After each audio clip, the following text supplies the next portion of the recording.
ನಮ್ಮ ಗುಣ ದೋಷಗಳನ್ನು ನಾವು ಕಂಡುಹಿಡ್ಕೊಳ್ಳೋದು ಬಹಳ ಮುಖ್ಯ.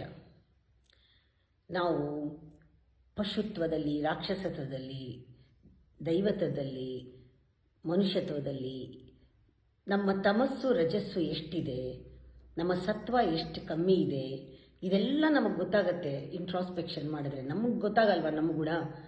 ನಮಗೆ ಗೊತ್ತಾಗತ್ತೆ. ನಾವು ಸ್ವಲ್ಪ ಸೂಕ್ಷ್ಮವಾಗಿ ನಮ್ಮ ದೃಷ್ಟಿ ಬೆಳೆಸ್ಕೋಬೇಕು ನಮ್ಮನ್ನು ನೋಡ್ಕೊಳ್ಳೋಕ್ಕೆ.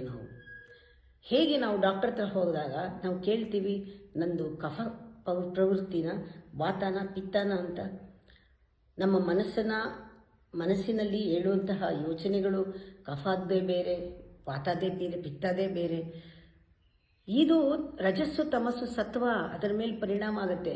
ಅದರಿಂದನೇ ಕ್ರಿಯಾಶಕ್ತಿ, ಇಚ್ಛಾಶಕ್ತಿ, ಜ್ಞಾನಶಕ್ತಿ ಇವೆಲ್ಲವೂ ಕೂಡ ಈ ಮೂರು ಬಹಳ ನಮ್ಮ ಮೂರು ದೇಹದ ಮೇಲೆ, ಸ್ಥೂಲ ಸೂಕ್ಷ್ಮ ಕಾರಣಗಳ ಮೇಲೆ ಪರಿಣಾಮವಾಗುತ್ತೆ. ಇದು ಬಹಳ ದೊಡ್ಡ ರಹಸ್ಯ. ನಮ್ಮನ್ನು ತಿಳ್ಕೋಬೇಕು, ನಮ್ಮಲ್ಲಿ ಯಾವ ಗುಣ ಜಾಸ್ತಿ ಇದೆ ಅಂತ. ಗೊತ್ತಾದಾಗ ನಾವು ಕನ್ನಡಿಯಲ್ಲಿ ನಿಂತ್ಕೊಂಡು ಬರೀ ನಾವು ಮುಖ ತಿದ್ಕೊಳ್ಳೋದಲ್ಲ, ಎಲ್ಲ ಥರ ಸೊಟ್ಟಕ್ಕೆ ಮಾಡ್ಕೊಂಡು ನೋಡ್ಕೊಳ್ಳಿ ಎಷ್ಟು ಕೆಟ್ಟದಾಗಿ ಕಾಣುತ್ತೆ. ಕೋಪ ಬಂದಾಗ ನೀವು ಹೇಗಿರ್ತೀರಾ ಅಂತ.